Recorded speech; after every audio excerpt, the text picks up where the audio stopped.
Happy International Women's Day, everyone. My name is Sue Charman Anderson. I'm the founder of findingada.com and Ada Lovelace Day. And I'd like to welcome you to our panel discussion on comedy and communication. Before we get going, I just want to take a short moment to thank our fabulous sponsors whose support has made this event possible. So thank you to Jane Street, the IET, School Dash, Digital Science, G Research, and Software Impacts. You can find out more about them on our website at findingada.com/sponsors. Now I'd like to hand you over to your host for this evening, Dr. Helen Pilcher. So hello, really nice to be here. As you can see, I've got a little helper who's perhaps going to join in for some of it. This is an event about science and comedy, and sometimes we talk about jokes being one percenters. So let me share my dog's name with you. It is a one percenter. So this is Higgs, the dog particle. No. So welcome to this panel about science and comedy. It's really lovely to be here. So we're here to prove to you scientifically that science can be funny. So we're going to do that through a big experiment. So for the next hour, we've got you, the audience, sitting in your corner of the internet, watching us four comedians. But in another identical part of the internet, there's another almost identical audience, but they're going to be watching a blank screen for the next hour. So they're our control audience, which is good. And we're going to be checking in on them, and we're going to be seeing if they laugh more or less than you. And we're going to do things properly. So this is a double-blind experiment. So we have no idea whether we're being funny or not. You're going to have to be the judges of that. That's my dog jumping off my lap. So we could just be placebo comedians. Who knows? So yeah, we're here to talk to you about science and comedy, or scomedy, as you may want to call it. And what brings the four of us together is that we all mix science and comedy, and we all do it in really different ways, and yet somehow it works. And we talked about this in advance. We're not going to give everyone the chance to introduce themselves. I'm going to introduce everybody really briefly so we can dive straight in and get right into the heart of this, and then give you guys time to ask questions. So first up, wave at the camera, we've got Dr. Sally LePage. Summing up Sally in a handful of words, I would say biologist, YouTuber, presenter, and stand-up. Good. Yeah. Excellent. Okay.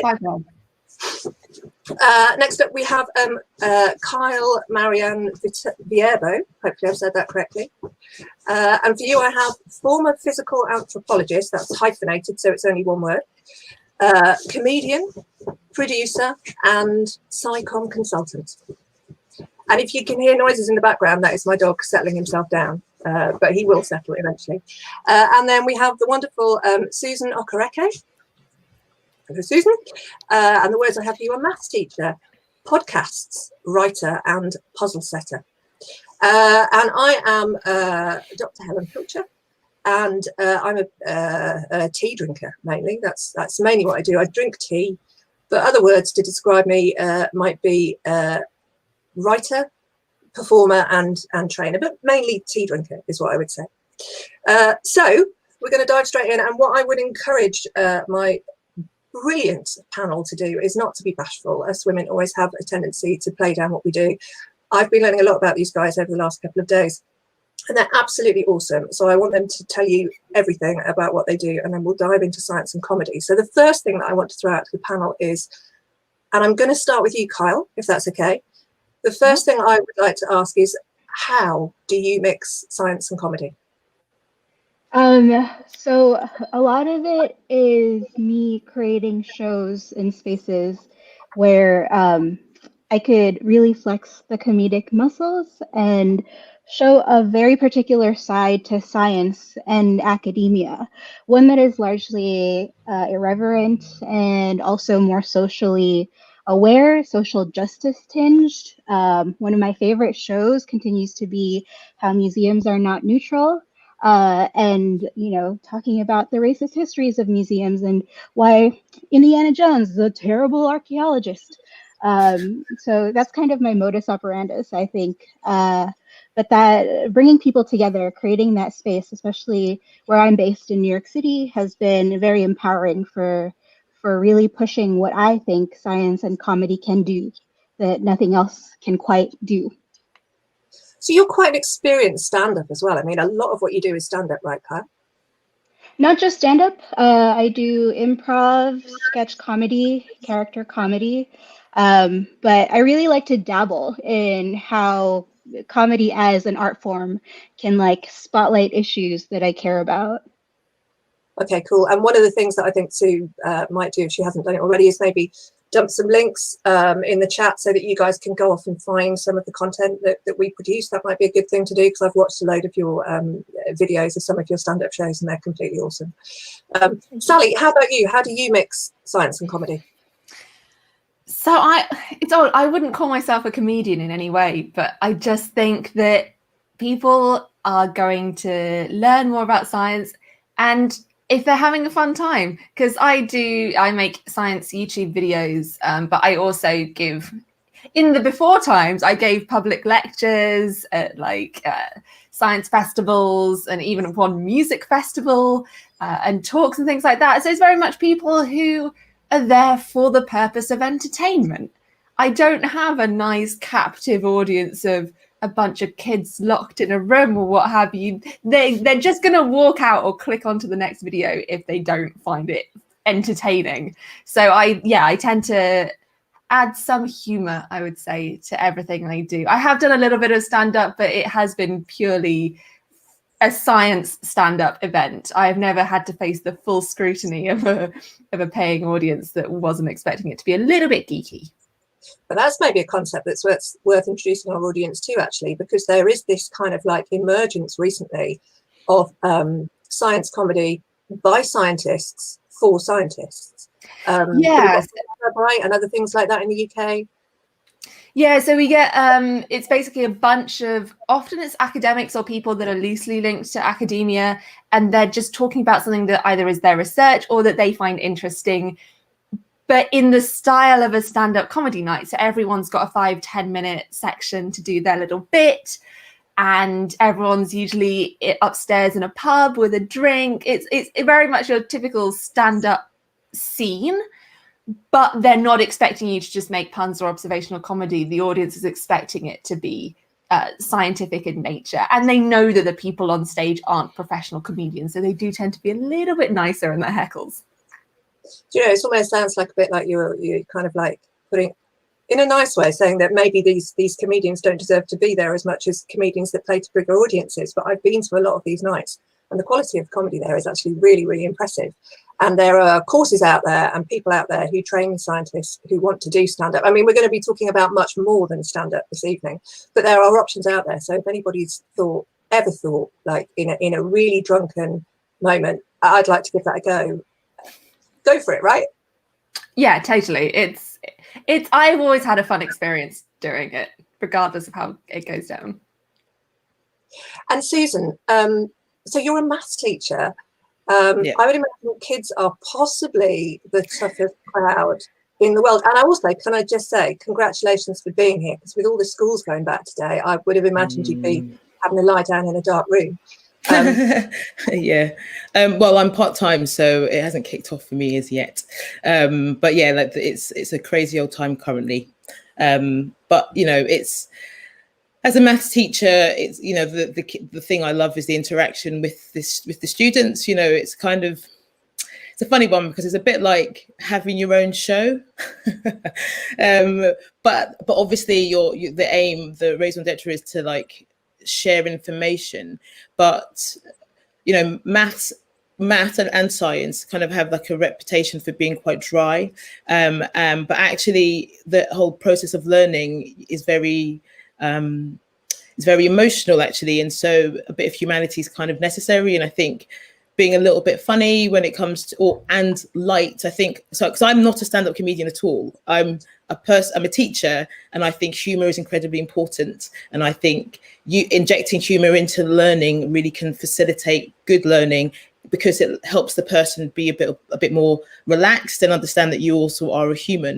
And I think that's kind of my angle on where comedy is quite powerful. It can be quite disarming and allows people to open up and listen to what you have to say, because I think comedy, and I stretch out to entertainment, is a really powerful thing to kind of get people to listen and to engage and to remember. So yeah, that's kind of my stance, I think. And so in terms of sort of injecting this kind of entertainment, comedy into maths lessons at school, I mean, you're my complete hero. How do you do that? It depends on the day, depends on the group, depends on how I feel. So, but like some, I think it's sometimes about delivery, and it's about relationships. I think it's obviously over time with classes, you get to know students and the dynamic of them, so you can kind of get a bit of a feel for how they are. And I'm a bit of a stickler for things like, I think discipline's important, and I think getting behaviour right is important. But when things click well, then they can see a bit more of you, and them seeing you as a human, I think, is incredibly important. And I think with a bit of humour, that can be, for some students, it's kind of they're confused by the fact that you are funny and they find you funny, but also they kind of want to be in your space because they're enjoying themselves. And I think, the content in maths doesn't change much, but some things are really great because you can tell good stories around them. So that's one way of doing it. But also like the delivery, where you're taking away from the idea that if you get this wrong, you failed. But you're like, if there's a bit of lightness to it and you can joke about failure, I think then there is an element of safety, which I think is really powerful for learners as well. That's what humour, I think, can do. Okay. And Sue told me that I also have to chip in and not just ask the questions. So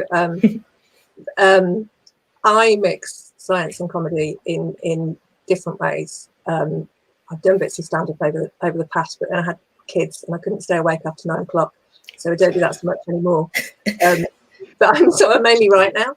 And one of the things that I think is really interesting is not everybody wants to be a stand-up comedian, rightly so, but there are so many opportunities to lift something that you're writing or something that you're talking about just by being a little bit irreverent, a little bit cheeky, a little bit naughty. And so a lot of what I do with the pieces that I write is trying to smuggle in things that I find funny, just to see if my editors spot them so that they can then cut them out and tell me not to put them in anymore. What's the ratio of things you put in to cut out? What's the ratio of things that get cut out? I've had one funny line in New Scientist.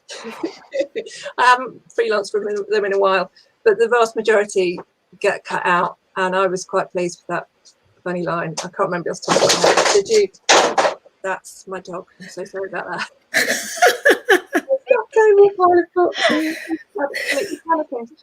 Sorry, Kyle, you were going to say something as well. I was going to say that is a brilliant trick that I think all graduate students also have learned in order to figure out whether their advisors have actually read their pieces. So, throwing in something like a little comedic thing like that really stands out and works magic for figuring out if the person who's intended to be reading your material is reading your material. So yeah, it's a great trick to do. And I think the thing is that you don't have to be, you don't have to be polished. You don't have to be, I don't know, Frankie Boyle or whomever you aspire to be funny. You can just have a bit of fun with things. And I think that's great. So we've already started covering this, right? And all three of you, please dive in at any point in this conversation. The thing that I really want to unpick next really is why do we do this? The most obvious reason, and it's the one that is always overlooked, is that it's just fun. It's really nice to have fun. Beyond having fun, why? What is it about incorporating science into comedy that makes it a good thing to do? For me as a teacher, with the focus, there's the comedy thing. I think is so huge. I think I'm coming in into it from a side, I guess. And I think for me, the whole humor thing is about accessibility. For me, it's like trying to open it up to people with the view to things not being scary, and also this whole idea of mistakes being okay. Because I think science and maths has this real reputation for being kind of serious, dry, and slightly inhuman. And I think as a teacher anyway, I think one of the things that I'm really like, even with some that I've done a couple of talks, and you make a mistake, and actually it's quite good to make a mistake on stage where you're a human being and it's okay, and they're not going to shoot you, you're totally fine, and it's actually quite funny to laugh at the fact you've made the mistake and then move on. And I think definitely for like students, for them to see me as a person that is a bit fallible but also gets up and continues, I think is really important, and doing that with a bit of a laugh I think can be really, really, really powerful. I want to add to what Susan's saying, because not to get too meta, but one of the reasons why comedy is such an attractive art form to play with for me is that the sort of mechanisms for why it works is because we're creating moments of laughter. And when we're creating moments of laughter for a community or our audience that we're trying to be part of, it immediately builds a bond, because you're showing them a different side to yourself that is also inherently pushing against the norms of a space. In order to make somebody laugh, you have to have permission to misbehave. And when someone with authority, like a professor, a teacher, does that to a group of students, you're showing them without saying so, that you care enough about them to make them laugh a little bit, right? The idea of like the permission to fail is so important. The times when I have been so afraid in public speaking as a former graduate student were the times where I felt like I don't know or have any mechanisms for connecting with my audience. Like, there's like incredible professors in front of me just looking at me with dead stares, and like, my feeling as someone speaking is they're just going to judge me. How do I win them over? But if you have the tools or the freedom to inject a little bit of humor in there, it allows you to like really make that bond, and also as a speaker allows you to sort of free up a little bit of that anxiety. Yeah, I think the relationship, it does definitely strengthen that relationship when you can get people to laugh. I mean, you were saying, Helen, that we do comedy and entertaining things because it's fun to do. I also love the power of being on a stage and being able to, and when you think about it, you are able to control the emotions of potentially hundreds of people just with the words that you're saying.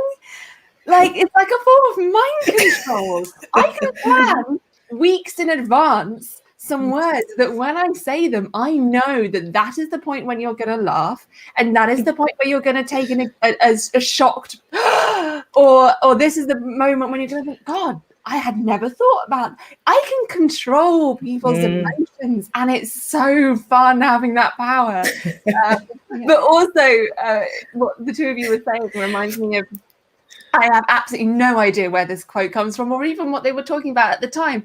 But regardless, when you're chatting with someone, they might not remember what you said, but they'll always remember how you made them feel. And so a huge part of science communication that I do, which is with a very general audience, ones that aren't necessarily scientists, is again breaking down the idea of scientists and or even maths teachers aren't human in a way, and that we're something beyond, only special people do it. But if you can have that relationship, that rapport, then you're saying, they're like, I don't know what she said in that talk, but I had a fun time, and therefore they're associating having fun with something sciencey that they may or may not go on to remember. But it will certainly be a less terrifying thing. And I think that's particularly important in maths education, where people do have this fear of maths that they don't with the other sciences. That if they can be like, I was in maths class and I also had a fun time. I don't remember what the content of the maths class, but I'm scared to turn up to the math lesson next time.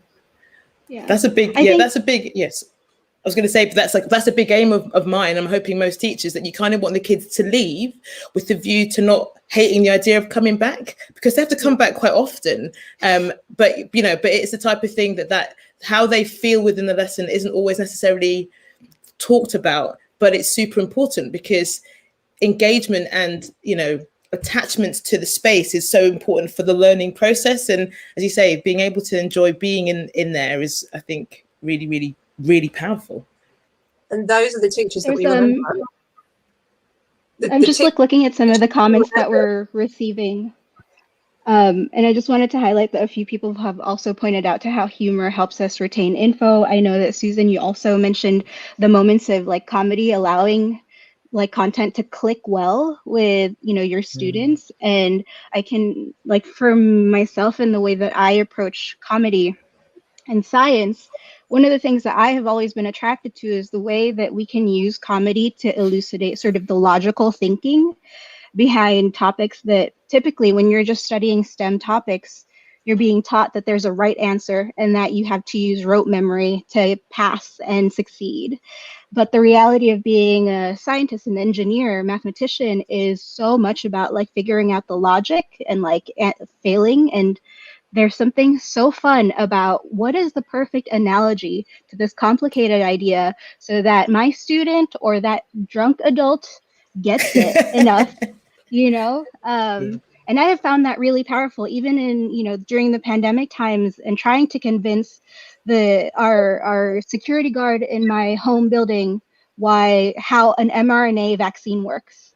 And like, you know, like using an analogy like, okay, I know you like Air Jordans, so it's kind of like the situation where someone, you know, like playing with those ideas and like thinking, okay, this is how you and I can connect together. It's just so much more fun than just telling people this is what you have to know and this is what you will just need to remember. Yeah. See, the other thing that I think as well, I agree with everything that's been said, but the other thing that I think as well is that you can use humour and the highs and lows of a narrative to take people on a journey. And you see this in sitcoms, right, where you get these really, really laugh out loud, crying with tears, funny moments. And then the next minute you're brought down to earth and they floor you with a belly blow with something really, really bittersweet. And that's what life is, right? Life is these highs and lows. It's these moments of joy interspersed with these soul-wrenching periods of poignancy. I'm going quite deep now, aren't I? But the point I make is that if you use humour really, really well, if you use it in quite a clever way, and this is one of the things I aspire to do when I'm writing longer form pieces, if you take people on a journey and you get them laughing, they're more likely to follow you on that journey. And you can land a really deep and poignant point. So if you want to convince people that conserving wildlife is a good idea, that mitigating climate change is a good idea, that vaccination is a good idea, if you can get them on side and have a laugh at them, I think you're, as a tool of persuasion, see, I'm in the mind control here too, Sally. As a tool of persuasion, I think it can be incredibly powerful. I 100% agree with you. I think, like, if I think about classes, and I think classes are very, like, school kids and audiences are incredibly similar. You know, the fact is school kids don't have a choice to be there. So they can be quite a lot harder because, you know, they've not paid money to be there and they have to be there on a regular basis. But the whole idea that there's like a group of people and to get them to, sounds bad, but to do what you want and to listen to what you have to say is, I think it's so much more powerful to try and be compelling as opposed to this is the information and that's it and it's quite dry. Because as you say, you as a teacher, but even as a speaker or as a comedian, you want people to follow you and what you're saying. And I think the whole idea of playing with the dynamics of it, I think, is just incredibly, it's just a useful thing to sort of think about because, you know, it should be fun, but a lot of the time you've got to think to yourself, what are you doing this for? And as a teacher, my thing is to try and get the majority of people in my class, all of them ideally, but I know I can't always get all of them, but the majority of them to follow what I'm saying so they can learn maths and remember it. And so that can be done in a variety of ways. But I think one of the most effective ways is for them to buy into me and the fact that I think that they can do it, but also to make the space nice. And I think humor is an amazingly great, powerful way of doing that. You know, and it's something that, you know, I think if they see you as a human and as somebody who likes science and maths as a human, which it sounds really weird, but I think society-wise, that isn't the case. A lot of people think as soon as I say I'm a maths teacher, they're just like, oh, I hate maths, and they'll run off. And you kind of, and it's, you know, but I'm a person who loves this thing, and I think you could do it. And I think a lot of people are really scarred by science and maths education, so they think that it's something that isn't for them. But if we can make it more human and emotional and lighter, then it's for everyone, right? That's, you know, so I think, yeah. So do we think then that comedy is a way of getting new audiences interested in science? Because there's this thing of, we're always preaching to the converted, right? The people who pick up new scientists, the people who know about your YouTube channels or your comedy shows, they're already coming. But in terms of reaching new audiences, it could be quite a powerful tool. I think accessibility is a huge thing with regards to science and maths. I think a lot of people are switched off from it. A lot of girls are switched off from it really early because they don't think it's fun and interesting and light. They think it's serious and dry. And I think if we can get more people who are capable, well, not capable, but people who find it challenging, or people who could go far with it but have never thought about it as a thing, and to get them to understand that they can have fun while doing it, more people want to do it. And comedy is a great way of showing that something's potentially fun, right? Yeah, I say that. So I have a kind of personal mission statement, as surely everyone does, which is that I want to bring science more into pop culture so that people who aren't scientists can still enjoy it in the same way that people who aren't artists get pleasure from the arts. People who aren't professional sports or athletes still enjoy watching football. Like, there's no reason why you should have to be a scientist to get enjoyment out of science. And so I think a huge part of that is they have to enjoy the time. Like, no one says, right, I want you to watch a football match, but it's going to be really boring, and then expect them to go on and enjoy football. Like, and similar with getting people to take on new information. Like, you can hold a gun to someone's head and say, right, I'm going to teach you, this is the binomial formula, and you're going to have to memorize it and everything. Like, you can force someone to sit there while they hear the words that you're saying, but they're not necessarily going to listen. It's a lot easier if you just make them want to listen. And comedy is the best way that people want to hear what you're saying, especially because comedy is often you're setting up an expectation and then in some way failing to meet that or twisting it. It was like, oh, I expected to go this way. Oh, no, she's taken it on a complete diversion. So you have to pay attention to get the jokes.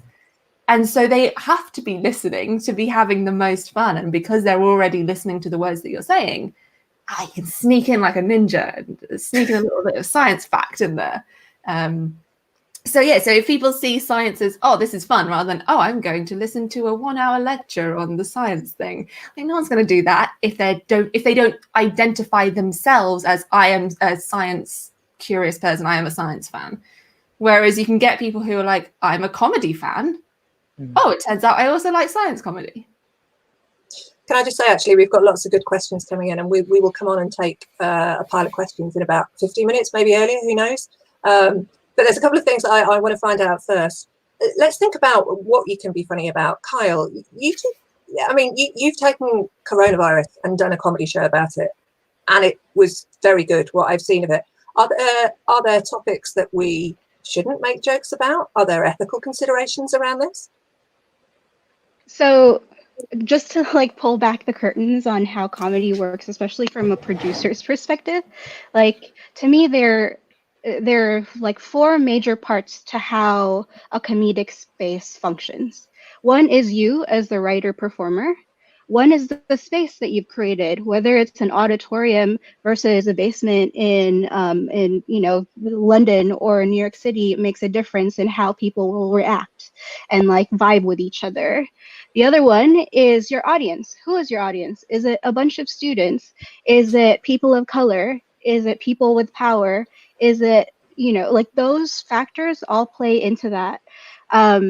And the last one is style. Like, just stylistically, are you talking about a satirical piece in which you have a target that you're trying to, really digest and like dive into? Is it a pun, etc.? Is it like, a sketch form? These are all factors that play a role in how people then like are able to experience this humor or comedic factor. And I think one of the things that I have found powerful for me is that in being able to play in all of these spaces, I'm not just as a performer teaching people about how comedy and science can come together. I also want people to deeply think about where our foundations of knowledge are coming from. Or, you know, how, for example, with coronavirus and COVID, why the public messaging and press coverage and the headlines directly impact and are directly tied to anti-Asian violence happening all over the world. And that these are global health conversations that are so dark and so heavy.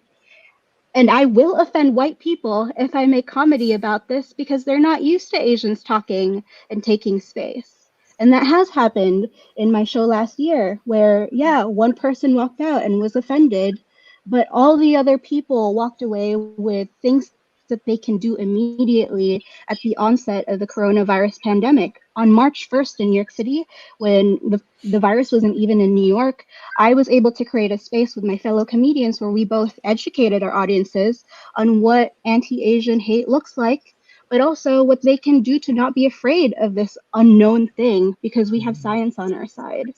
And so to be able to create a space that like is dark, will offend people, but is purposeful, I think is a huge tool that you can use no matter what kind of space you're creating.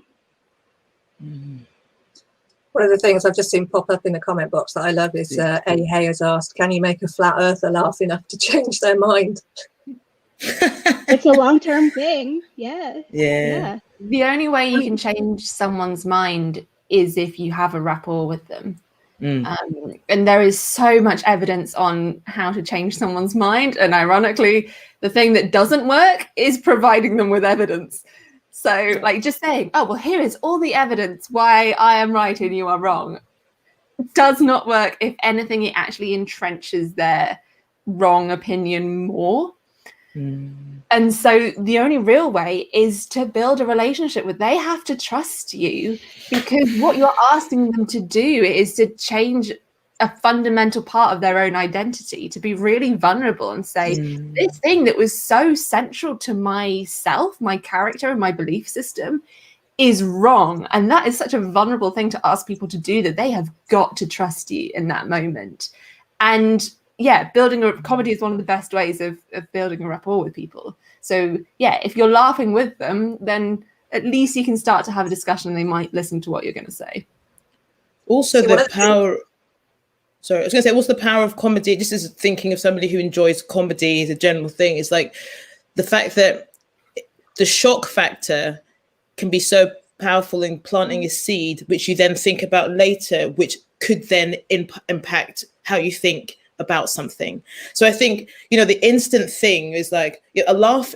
Comedy is interesting because you think a laugh is a part of it, but it's not all of it. It's like you can be funny and shocking, and it's like, even if I think about my classroom, I might just be having a good moment and I might do a dance move and the kids be like, what the hell's happening? And that for me is hilarious because I'm like, this is funny, and it keeps them alive, it keeps them alert, it keeps them thinking. I think that's what comedy can do. The shock factor, whether it be something that's said that is so close to the bone that it's kind of painful, but you know, potentially true or challenging. The shock element is what can get people to really think about what's going on a deeper level. And I think that's what comedy is, not just about the laugh, it's also about the food for thought, I think, as well. And shock is powerful as well.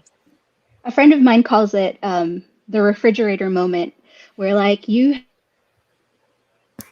conversation a while ago, 2 weeks later, you open the fridge and it finally clicks. And you're like, oh, I get it now. It's that level of long game, essentially, that you can play with comedy and creating like these community spaces where you're laughing and sharing laughter together.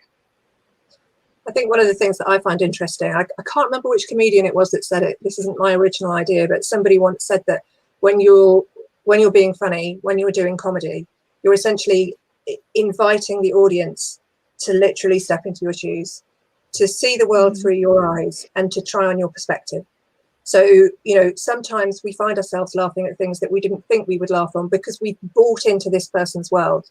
we're trying it on for size, and that's where I think as a tool of persuasion, comedy can be persuasion by stealth, because you become open-minded to other points of view that otherwise, if somebody was trying to tell you that you were wrong, you wouldn't try that view on, but you're prepared to, because it's kind of veiled in humour.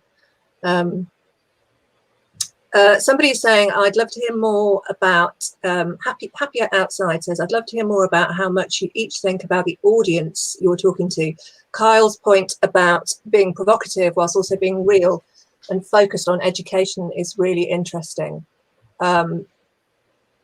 So what do you think about the audiences that you're talking to? How much do you tailor what you have to say to them? How do you target your audiences? Who are your audiences? To jump in, I would say that I'm a different teacher for my different classes. I'm pretty much the same on a general level, but depending on the class, I will be maybe more relaxed or less relaxed or more out there, depending on the class and what I want them to kind of do. So I think I think it's a vibe thing, isn't it? It's kind of what you get from them gives you an idea of how much you're going to give of yourself and how much risk you're willing to take. And I think, as a teacher, I think that's just a general thing. I think that teachers are different at different times of the day and with different classes. And so on the back of that, it will have an impact on how I think most teachers deliver. But fundamentally, it's always my show, but it depends on it's a different show depending on the class that I have, type thing.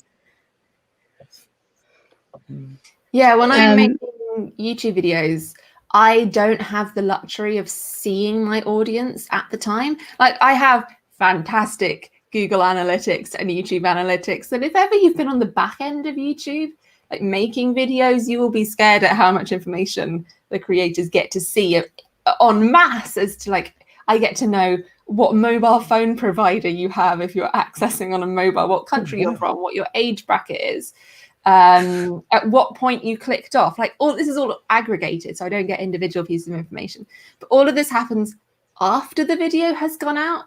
And so I have to have an audience in mind, because I can't, if I'm on a stage, I can see, oh, that joke didn't quite land. Obviously, they found this other thing more funny. And the way I approach humor is it's very much about what the audience already knows. So you were saying, Kyle, about your doorman with his sneakers. I think that's, Air Jordans, those are trainers, right? You're trying to find something that is relevant to that audience. And if instead you had started talking about a knitting pattern or something, he probably would have, I don't know, maybe he is an avid knitter. I am judging too soon without knowing. But you've got to know what they're coming to the table with. Yeah. So, for example, one joke that I made in my last video, which was in my new kitchen, none of the video was about the kitchen, but I was able to say, oh, and now you can stop staring at the background and staring at my new kitchen. Everyone's like, oh, you can read inside my brain. You knew what I was doing, but you filmed this months ago. I'm like, yes, that's my job. My job is to know what you're thinking so that I can anticipate the questions that you're asking in your brain and then answer them. And so I have to have an idea of who my audience are to know what those questions are going to be. I think it's definitely slightly different for live audiences. I mean, my audience tends to be adults in New York City, right? And so even when I was doing Bright Club in the UK, when I was studying in Edinburgh, I changed my diction. I changed my syntax so that the rhythm of a joke fell along with what was the culture of the space I'm in, because comedy is cultural. And so every single audience that you have creates sort of, norms in the space that you kind of have to play with and figure out. But one of the things that I have really appreciated being in New York City and having the opportunity to test the same exact joke with different audiences is to realize just how much setup time I need in order for my audience to understand my joke. So typical joke equation is setup, punchline, right? Most people kind of know that. But if I am in an audience where, you know, it's largely fellow nerds, fellow academics, my joke about licking a stone or a bone to figure out whether it's a fossil, and like I don't need to put as much of a setup time about that, versus if I am in an audience with a bunch of just tourists in New York City who only want to laugh. It's a completely different sentence of an equation, you know, like a sentence, it changes the way that you deliver it, because knowing that they need that much more explanation before I can get them to think like me, to know that the punchline is as funny as I think it is, just completely is different. Let me take some questions from our audience, just kind of flicking through them. I want to come into, in a minute, I want to come on to whether comedy is for everybody, how we use it, how people can get started. But just before, so I get thinking about that, but before I do that, somebody's asked, who are the comedians that inspire us? I'll go first to give you some thinking time. In terms of, I'm going to say in terms of science comedy, first of all, and maths comedy, there are some amazing people out there. So I know Susan's done stuff with Maths Inspiration, who go and do comedy shows in theatres for kids. I compare for them from time to time. When you go and watch those shows, you get people like Matt Parker, you get people like Tamandra Harkness. They're completely brilliant. There's Festival of the Spoken Nerd, which is Matt Parker with Steve Moulton, Helen Arney. They're brilliant. So there are lots of people now doing science comedy out there, and if you go to any science festival, they'll be doing stuff in the evening or during the day. So go and find them. And then more generally, because I do some stand-up, but I'm predominantly a writer these days. I like people who write funny, and so people who slip humour in a book. One of the best compliments I ever had with one of my books was somebody who said they laughed out loud on the tube when they read it. And so for me, there's people like Jules Howard, who writes about natural history. I read a book called Bringing Back the Beaver, which was about rewilding and beavers by an environmentalist called Derek Gow. Absolutely brilliant. So there are so many brilliant people out there who are mixing science and comedy. Kyle, I'll come to you first. Who inspires you? I am such a methods nerd. I always have been, even as a scientist. I was always more into the methods than I was the question sometimes.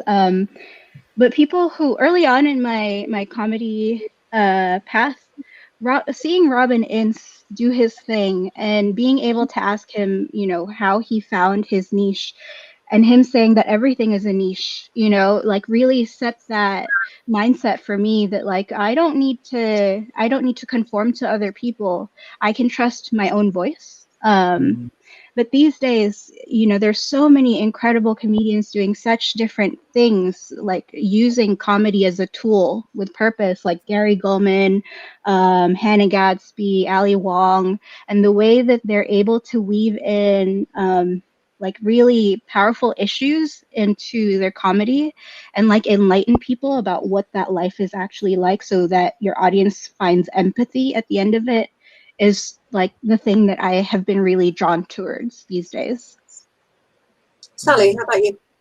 Yeah, I mean, Carl, I was just thinking as you were talking about your work earlier, I'm like, I bet she likes Hannah Gadsby. Like, that's what's been coming to my mind. It's that kind of huge issues, but somehow with a comedic side. I also love Matt Parker. He's just effortless when he does it. I've seen him compare as much as when he does more traditional stand-up stuff. Effortless.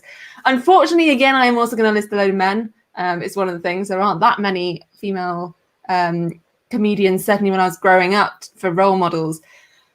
When I'm doing a kind of stage thing, then I think I suppose it's not really comedian, but Darren Brown. And it's the power. Apparently, I love power and manipulating people. But then they call us influencers. And what's the difference between an influencer and a manipulator? It's basically the same word. But it's that being able to craft a story and come back to things that you had earlier on. Similarly, Bo Burnham, who started off as a YouTuber, has done some amazing stand-up shows. And I think in terms of my own personal style, recent comedian I found is James Vetch.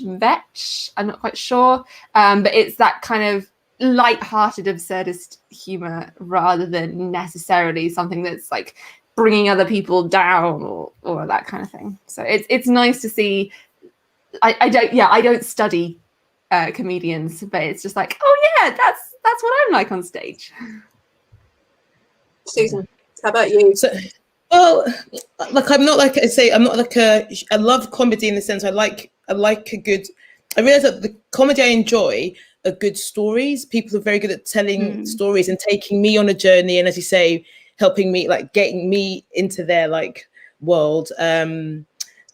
Like Matt Parker, obviously, but his show Humble Pie I saw at Edinburgh Festival, and what was amazing about it, it was like this incredible Venn diagram of maths and comedy, and there were loads of people there who were there for maths because they love him, but also many people there because it was the Edinburgh Festival for comedy, and it was just so well produced and put together. It was just this great entertainment thing, but also the information was nuts, as in how people have used maths badly, and really the stories are wonderful. So that's like in my idea like the pinnacle of like good maths comedy. But in general, I just quite like, I like things that are fun and light. Like I'm a massive fan of Taskmaster. I don't know if you know. Yeah, so it's kind of, and it's a variety of comedians all together. You've got Greg Davis, who is like a teacher who's very angry, and they've got Alex Horn, who is like the hell. And it's just, this whole setup is just, it's silly, isn't it? Like it really is silly, but also it's quite great learning, and it's really quite good, a reflective program where people have to look back on themselves and work out how good and bad they've been, but in a way that they've all failed and succeeded in some way, and they kind of, but it's just really community as well. Like it's competitive, but it's also like, and I don't know, as a teacher, I think it's a great environment to almost aspire to, that you can joke at each other, compete with each other, but still like rally together and have fun doing something. So yeah, Taskmaster is one of my favorites. Okay, so a couple of questions as well about how you get started. So can anybody mix a bit of humour into their science, first of all? And then for people who don't think they can, in a minute we'll come on to how you might go about doing that. I think anybody can add, I'll kick it off. I think anybody can add humour to their science, because I haven't met somebody yet without something funny to say. They just haven't realised that maybe they don't have the self-belief to do it. And it doesn't have to be, you don't have to put this pressure on yourself to find this amazing joke with this amazing punchline that has to be delivered absolutely perfectly with precise timing. It's just too much pressure. All you have to do is relax a little bit and look for the absurdities and be prepared to be a bit daft. And that's enough. And I think all of us can do that. Kyle, what do you think? Yeah, I mean, I teach people all the time to, quote unquote, translate their brain into comedy. And a lot of it is just, the audacity to tell the truth, say what's on your mind. And like, I think that's something that everybody has done at some point and has elicited laughter in many ways. Everyone has had that experience. Some of us, specific genders, for example, have had more of that encouragement throughout their life, whereas others like me need that training and guidance to sort of break free of the pressure to be perfect and allow yourself that freedom to be a little bit mischievous. Sally?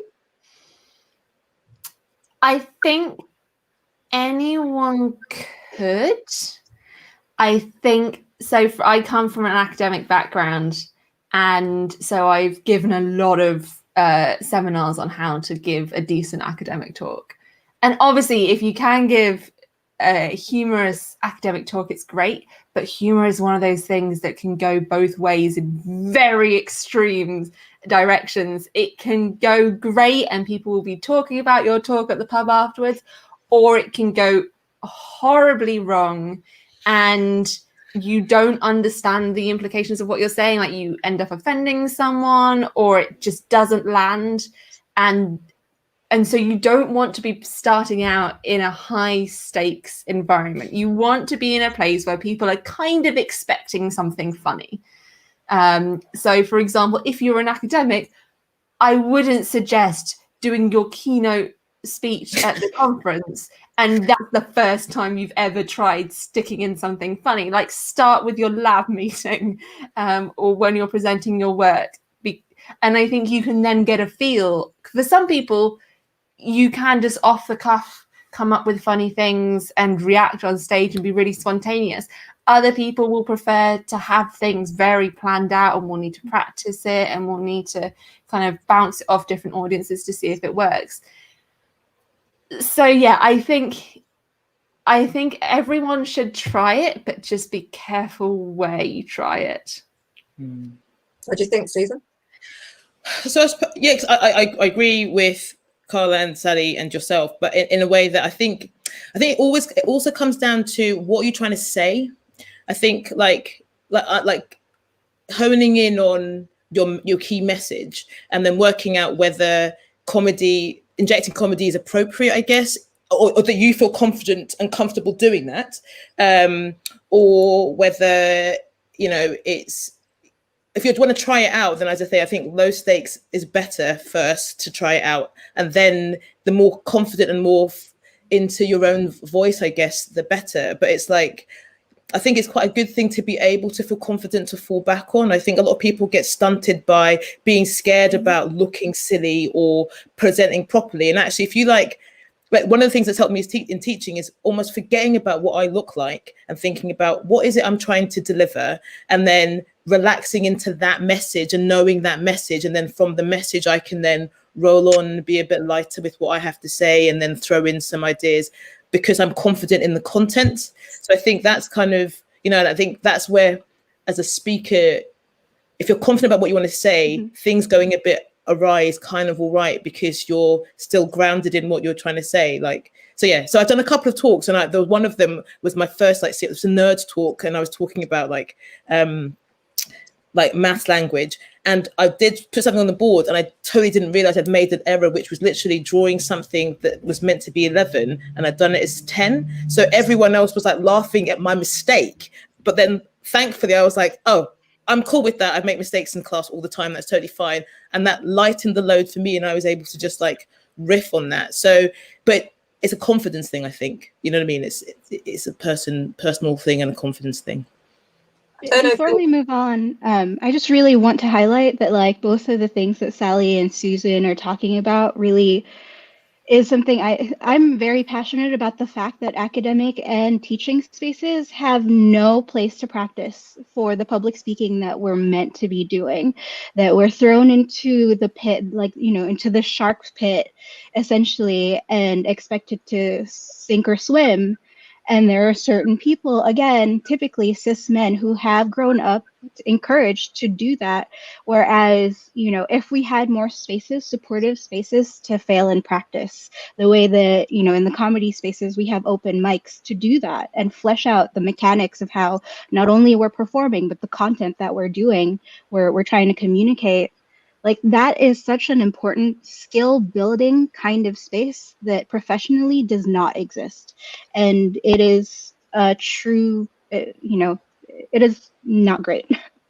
I think having so much practice is really, really important. And this issue of whether or not it can be learned, I think some comedy can be learned. I think some people are kind of have more confidence and it comes to them more naturally, but I think everybody can improve.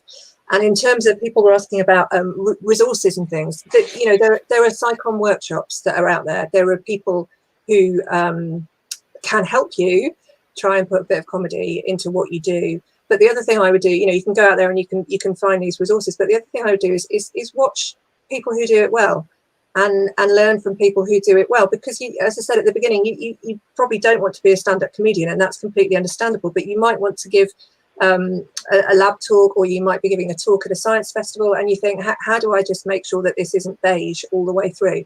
And the answer is to, you know, we spend all of our lives online at the moment, is to go out there and consume content and work out what works. And the other thing I would say is that, you know, we comedians give this illusion of being spontaneous, and some of them are, but most of them aren't. Most of them think really, really, really carefully about what they're going to say. And then they try it out. Like Kyle says, they have these safe spaces, they have these open mic nights where they can go and try their content. And if it doesn't work, they'll refine it, and they'll keep refining it, or they'll ditch it and they'll write something else. So finding an audience, I think, is really, really important. I'm going to have to. Sorry, I was just going to say that's what I love so much about Burnham's stuff is you can see how rehearsed his spontaneity is. Like to the minute he has practiced everything that you thought was a slip up or anything. Oh, and experiment on your friends. Your friends are guinea pigs for you to try out things on. And when we're talking about consuming content, don't just watch comedians. In your Zoom chats, formerly pub chats, work out what people are laughing at. Like if you've got a really funny friend, try and work out what it is that makes them funny. Try and make your friends laugh. And I'm always experimenting on my friends because part of it is knowing where your audience is coming from and be like, oh, okay, so that's what they were laughing at. I'll note that down next time I'm giving a talk to 200 people. Well, and also I guess everyone's gonna make mistakes, and it's never going to be smooth. And some audiences are better than others. Like I think it's that thing of knowing that it's okay that you might have a good kind of time and then a really rubbish time, but that's okay because it's a journey because you're learning from both things. So I think there's never going to be amazing all of the time. And I think that's just, I say that's a teacher. Yeah, something else that I do as well. When I go and give talks, I don't bill myself as a stand-up comedian. I've done stand-up. I just go and give talks. And so I deliberately set the bar really, really low. And I set expectations really. This is a great top tip. Set expectations really, really low. And then they'll come away going, it's really funny. I didn't expect that. And so how you phrase yourself, if I'm being introduced, I always say, just introduce me as a writer. And then they'll come away going, oh, she's quite funny. But right, we've only got a couple of minutes to wrap things up. And I want people to leave with some practical advice. So I'm going to go around each of you. I'll go first, give you thinking time. I want each of you to come up with some top tips that you would give to anyone out there that wants to start incorporating a bit more humour into what they do. So my top tips would be switch off your internal editor. If you're writing, if you're trying to come up with stand-up or trying to come up with funny prose, switch off your internal editor and let your inner idiot out. And we've all got these inner idiots because they come out when we've had too much to drink and we think we're hilariously funny. Right. So let your inner idiot come out and jot down these insane thoughts. And they don't have to be perfect on the first play out, but then you can come back to them and then you can edit. Then you bring in your editor. So don't put too much pressure on yourself to be laugh out loud funny, but play around with words. Sit down and write. Sit down and try and come up with something that you think might work. And have fun when you're talking. I'm predominantly a writer. Have fun with words. So I read a glorious piece in The Guardian the other day about how there was this big run on toilet roll at the beginning of the coronavirus pandemic, and it used the phrase that sales went up excrementally. And have fun with words. I was writing a piece today about of all things, and how they store food in their cheeks, and I came up with a concept of the cash and carry, cash with a play on words. Anyway, it made me laugh. Have fun. Sally, how about you? Top tips? I think my top tip would be to acknowledge what your audience is thinking. So in that, you have to know what your audience is thinking, and then have the bravery and the honesty to acknowledge that out loud. So if you're like I made that maths mistake on the board, they're thinking in their head, oh, she's made a mistake. Or they're like, now you may think that I made a mistake on the board, but actually I was just checking if you're right. And like, if you make a mistake, don't try and pretend it didn't happen, because it happened and they noticed it, but acknowledge that they're thinking that. And so, yeah, to do that, you need practice of kind of talking to the audience that you're expecting to do, because you need to be able to read minds in advance. And so that's an easy thing for everyone to pick up. But you do get practice at it, and don't be scared to acknowledge what is actually happening. Okay, sadly, keeping it brief because we're running out of time. Kyle, what would your practical advice be? Just practice writing analogies, and the weirdest analogies, the better. One piece of jargon that you might not understand, or like you as a teacher is like, oh, this is a hard topic. Let's just practice writing analogies for different kinds of audiences. That's one way to stretch those muscles. Nice. Yeah, and my thing's just don't be scared about making a fool of yourself. Hold on to the fact you'll make mistakes and just see what you can learn from it. Reflection is key, really. reflecting is key. So listen, thank you all. I can report back on that experiment I told you about at the beginning, where we had the control audience, and it looks like they had a pretty good time too, but hopefully our audience still did. I've had such a lovely time talking with you ladies. I want to be your friends and keep talking to you forever now. Aren't we friends? We are already. Doesn't this make us friends? Friends in comedy. I'm going to stop gushing and say thank you very much to the three of you, and I'm going to throw back to Sue, but thank you all to the audience for joining us on this lovely, lovely International Women's Day, and yeah, it's just been a pleasure. Thank you so much, Helen. Thank you, Kyle, Sally, and Susan. This has been a fantastic panel discussion. Had some really great comments. I'm so sorry we couldn't get to all the questions. So happy International Women's Day, and we will see you all at our next event. Thank you very much for watching.